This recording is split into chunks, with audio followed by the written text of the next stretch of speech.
വായിലിട്ടാൽ അലിഞ്ഞു പോകുന്ന രീതിയിലുള്ള നല്ല സ്വീറ്റ് ആയിട്ടുള്ള നമ്മുടെ കടലമാവ് കൊണ്ടുള്ള സ്വീറ്റ് റെഡി ആയിട്ടുണ്ട്. നിങ്ങളെല്ലാവരും ഇത് ട്രൈ ചെയ്ത് നോക്കണം.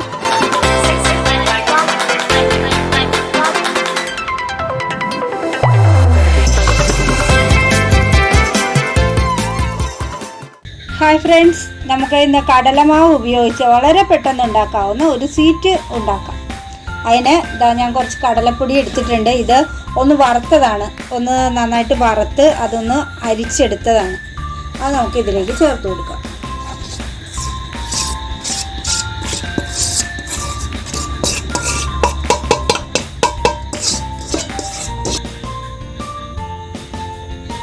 ഈ കടലമാവിലേക്ക് നമുക്ക് കുറച്ച് പാല് ചേർത്ത് ഇതൊന്ന് കലക്കിയെടുക്കാം. വളരെ പെട്ടെന്ന് ഉണ്ടാക്കാവുന്നതാണ്, വളരെ സിമ്പിളാണ്, അതുപോലെ തന്നെ നല്ല രുചികരവുമാണ്. കുഞ്ഞുങ്ങൾക്കൊക്കെ ഒരുപാട് ഇഷ്ടപ്പെടും.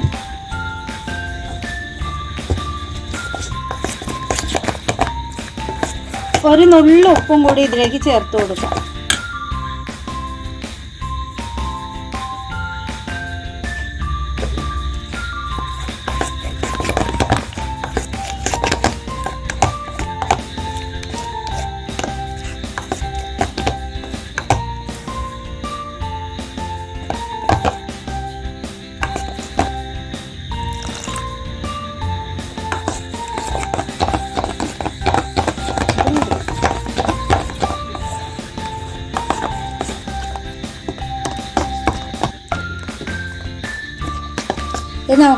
ഇത് നമ്മൾ നന്നായിട്ട് മിക്സ് ചെയ്തെടുത്തിട്ടുണ്ട്. ഈ ഒരു പരുവത്തിലായിട്ടുണ്ട്.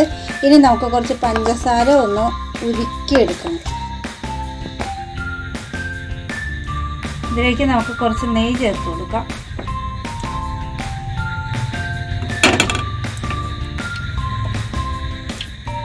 വെള്ളം ഒഴിച്ച് കൊടുക്കുക.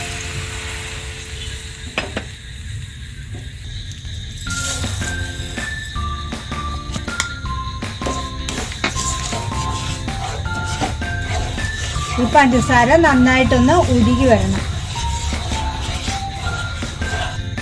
ഇതിനകത്തേക്ക് ഞാനൊരു 2-3 ജീരകം ചേർത്ത് കൊടുക്കുന്നുണ്ട്.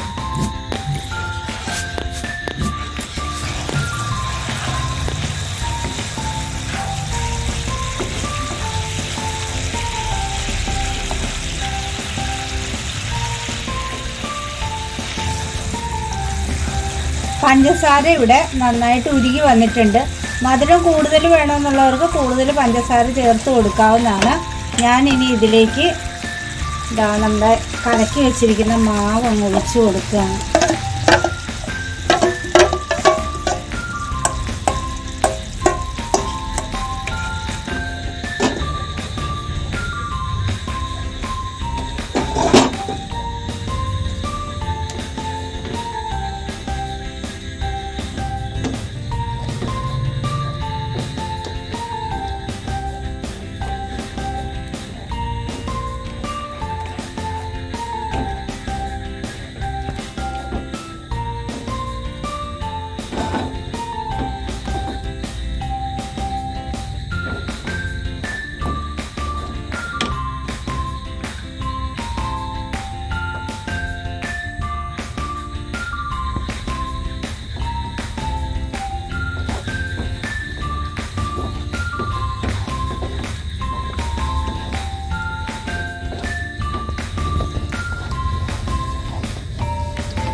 അല്പം കൂടി നെയ്യ് ഒഴിച്ച് ഞാൻ ഒന്നും കൂടി ഇതൊന്ന് ഇളക്കുകയാണ്. നെയ്യ് ചേർത്ത് കൊടുക്കുന്നത് ഇത് പെട്ടെന്ന് ആകാനും രുചി കൂടാനും ഒക്കെ നല്ലതാണ്.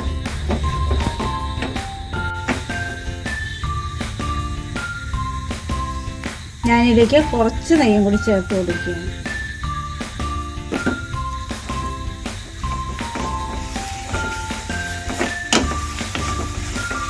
പ്രത്യേകിച്ച് ബുദ്ധിമുട്ടൊന്നുമില്ല, ഒരുപാട് സാധനങ്ങളും ഒന്നും വേണ്ട. ഇങ്ങനെ റെഡിയാക്കി എടുത്താൽ മതി. പറഞ്ഞ നേരം കൊണ്ട് സ്വീറ്റ് റെഡിയാകും. നമ്മുടെ ഈ മിശ്രിതം തണുത്തിട്ടുണ്ട്. ഇനി ഇത് നമുക്ക് ഇതുപോലെ ചെറിയ ഉരുളകളാക്കി എടുക്കാം.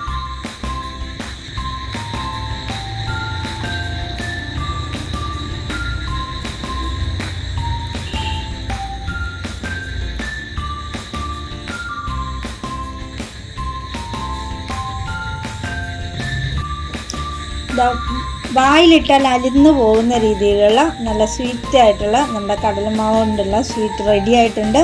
നിങ്ങളെല്ലാവരും ഇത് ട്രൈ ചെയ്ത് നോക്കണം. ലൈക്ക് ചെയ്യാനും ഷെയർ ചെയ്യാനും സബ്സ്ക്രൈബ് ചെയ്യാനൊന്നും മറക്കരുത് കേട്ടോ. മറ്റൊരു വീഡിയോ ആയിട്ട് നമുക്ക് വീണ്ടും കാണാം. ബൈ.